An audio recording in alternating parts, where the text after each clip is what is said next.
E a diretoria do Flamengo chama a Adidas na grande para uma conversa, para um reajuste no contrato. O Flamengo puxa a Adidas na rédea. Vou falar sobre isso porque agora vai ter que se adequar à realidade do clube.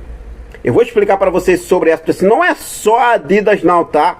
Outros contratos também serão reajustados no Flamengo. Essa é a ideia da diretoria rubro-negra. Por se falar nisso, né? Flamengo, após fechar aí, o maior contrato de patrocínio do clube com a Betano. O diretor comercial da Betano, ele falou em entrevista ao All Sport o que fez a casa de apostas assinar um contrato tão grande com o Flamengo. Você vai se surpreender com as palavras do Guilherme Figueiredo, que é o diretor comercial da Betano. Fica ligadinho que eu vou trazer aqui detalhes para você, falar também sobre seleção brasileira. Samuel Lino pode ser titular, vou falar sobre isso, inclusive na altitude. Vou trazer aqui a provável escalação da seleção brasileira. Data já marcada para reapresentação de Arrascaeta e Guilherme Varela, liberados pela seleção uruguaia. Fica coladinho comigo que eu vou trazer todos os detalhes para você a partir de agora. Mas antes de trazer essas informações, deixa eu só fazer aquele convite bacana e especial para você. Você que ainda não é inscrito no nosso canal, eu convido você a se inscrever, acionar o sino da notificação, deixa o teu like, compartilha esse vídeo com essa nação maravilhosa, beleza? Fez isso aí? Bom, deixa eu começar aqui falando já sobre a venda de ingressos para o jogo do Flamengo contra o Estudiantes da Argentina, meus amigos, pela Libertadores. E olha só, já temos setor no Maracanã esgotado para esse jogo que acontece ainda daqui uma semana, né? Ou seja, no dia 18, mais de uma semana ainda falta para o jogo acontecer. E mesmo assim, o setor norte do Maracanã já está esgotado. Outra coisa, ainda não foi aberta a venda de ingressos para o público geral. Apenas algumas categorias de sócios torcedores. O público geral será aberto apenas no dia 12. Ou seja, quando abrir a venda para o público geral, já tem esgotado, eu posso dizer assim, quase tudo. A expectativa da diretoria para esse jogo é 65 mil torcedores presentes no Maracanã e quase 35 mil já foram vendidos até o momento. Então promete, né? Porque a torcida está ansiosa, quer voltar ao estádio. O último jogo no Maracanã foi contra o Grêmio, no outro domingo que passou, né? Já se passou uma semana, 2 semanas sem Flamengo por conta da data FIFA. Aí o próximo jogo do Flamengo vai ser contra o Juventude pelo Brasileirão, mas fora de casa. O jogo que acontece no Maracanã é esse jogo da Libertadores contra o Estudiantes, no dia 18. Então a torcida está ansiosa, a torcida quer logo garantir a sua vaga no Maracanã.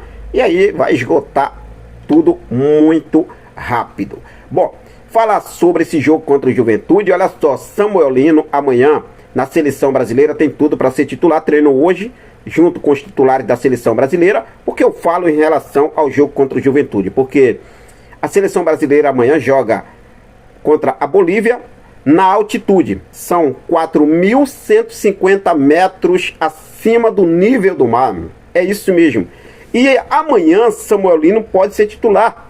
É um jogo que vai ser desgastante, mesmo apesar de faltando aí depois do jogo da seleção brasileira, quarta, quinta, sexta, sábado, até o jogo do domingo, né? 4 dias, 5 dias aí para o Samuel Lino repousar, recuperar, né, as energias, mas é preocupante, pode causar lesão, desgaste muscular, tudo e muito mais. Na altitude não é fácil. Na altitude é pedreira, tá? Então amanhã a seleção brasileira, Carlo Ancelotti, deve sim colocar Samuel Lino como titular para esse jogo. Inclusive, olha só a provável escalação da seleção brasileira: Alisson, Wesley, Fabrício Bruno, Alexandro, Caio Henrique, Andrés Santos, Bruno Guimarães, Lucas Paquetá, Luiz Henrique, Samuel Lino e Richarlison. Esse é o provável time da seleção brasileira amanhã, 8h30 da noite, contra a Bolívia, beleza? Se falando em seleção brasileira, e o Wesley, olha só, o Wesley, ele falou sobre a fase difícil que enfrentou no Flamengo e a reviravolta na carreira, né? Antes do Felipe Luiz e depois da chegada do Felipe Luiz. Ele falou o seguinte: o começo foi difícil, eu não estava conseguindo entregar o que o treinador pedia. Eu não conseguia. Chega o Felipe Luiz, muda tudo. Semifinal contra o Corinthians e o Felipe Luiz fala: vai jogar. Eu pensei, ferrou. Mas aí realmente fiz uma boa partida, disse aí o Wesley. Tá aí, tá certo, né? Agora é abraçar, foi vendido, está na Roma e seleção brasileira, e amanhã também deve ser titular, assim como Samuel Lino. Arrascaeta e Varela, como já todo mundo sabe, foram, né, liberados pela seleção uruguaia e já tem data para se reapresentarem ao Flamengo, tá? Lembrando que o Flamengo treinou hoje, amanhã é folga do elenco, nessa terça-feira, e só volta aos trabalhos na quarta-feira, e na quarta-feira será a reapresentação dos dois atletas. Varela e Arrascaeta irão se apresentar ao Flamengo já na quarta-feira para começar os trabalhos visando o jogo contra o Juventude, beleza? Bom, vamos falar agora sobre essa puxada de rédea que o Flamengo deu aí na Adidas, patrocinadora do Flamengo e fornecedora de material esportivo do clube.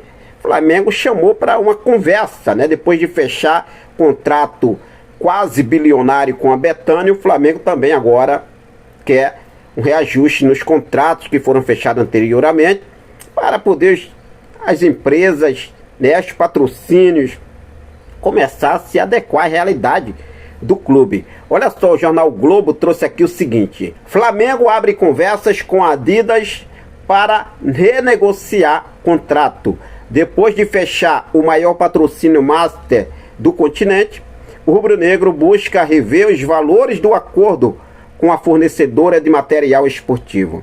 O entendimento da diretoria é de que todos os contratos comerciais devem ser ajustados à força de mercado da marca Flamengo. A expectativa é que a Adidas aumente os repasses para se adequar à nova realidade financeira do clube de regatas do Flamengo. Tá aí, a diretoria começa a trabalhar. BAP gosta, BAP é um gestor que gosta sempre de estar ajustando ali os contratos, né? Deixar assim, água boléu não. Mas o que você acha sobre essa decisão do Flamengo? Sinceramente, fique à vontade, deixa aí nos comentários a sua opinião. Bom, se falando em patrocínio, em entrevista ao UOL Esporte, Guilherme Figueiredo, diretor comercial da Betano, falou pela primeira vez sobre o motivo que fez a casa de apostas assinar um contrato tão grande com o clube de regatas do Flamengo. E olha só o que o diretor comercial da Betano falou. Ele falou o seguinte: claro que o tamanho da torcida influencia, mais do que o tamanho, a própria distribuição dela pelo país é muito relevante. Sem contar que o Flamengo tem um reconhecimento que não fica só no Brasil, ele é mundial. Fechamos o negócio pensando em toda a América Latina, na Europa e em outros lugares. Além disso, o Flamengo disputa todas as competições que entra e tem uma organização no marketing que nenhuma outra equipe no Brasil tem. Olha só, hein? Por fim, o Flamengo fez um processo muito bem feito e que ainda incluiu várias outras modalidades, várias outras propriedades. Nós vamos atingir diretamente a Flamengo TV, que já tem exatamente um público bem nichado. Disse aí Guilherme Figueiredo, que é o diretor comercial da Betano, da maior patrocinadora master do clube de regatas do Flamengo. O que você achou, torcedor? Sinceramente, fique à vontade e deixe aí nos comentários a sua opinião. E agora o BAP vai para cima, né? Vai querer fechar ali e ajustar, na verdade, os contratos de patrocínio que foram fechados com o Flamengo, para as empresas poderem se adequar à realidade financeira hoje, que é o clube de regatas do Flamengo. Beleza? Bom, vou ficando por aqui. Daqui a pouco eu volto com mais informações do nosso clube mais amado e mais querido do Brasil e do mundo, o nosso clube de regatas do Flamengo, nosso amor, nossa paixão, nosso Mengão queridão. Forte abraço, até mais. Saudações rubro-negras.